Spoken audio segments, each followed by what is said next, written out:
The Prophet Muhammad ﷺ said, "Inna Allah harrama alaykum uquq al-ummahat," that Allah has prohibited people from cutting off their literally mothers, and in general this means your parents. Allah doesn't like that we completely cut off our parents, and the Prophet Muhammad ﷺ just left it like that.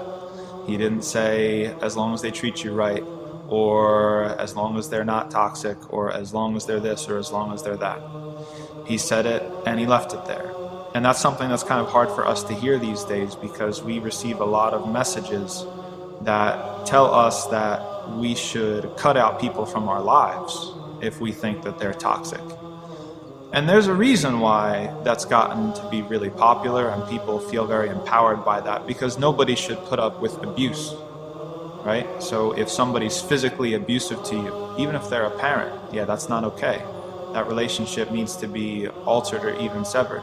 If somebody is really, emotionally or spiritually abusive to you, that's a problem, and that's going to have consequences.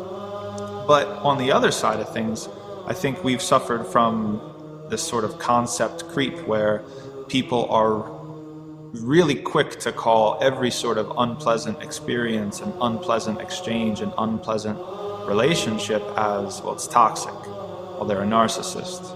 Well, I need to cut them out of my lives.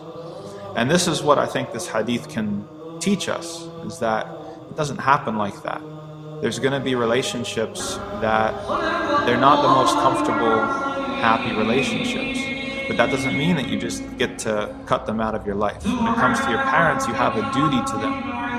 Even if you don't get along super well, even if they undermine you or they disrespect you or they do certain things, that relationship is in your life to worship Allah.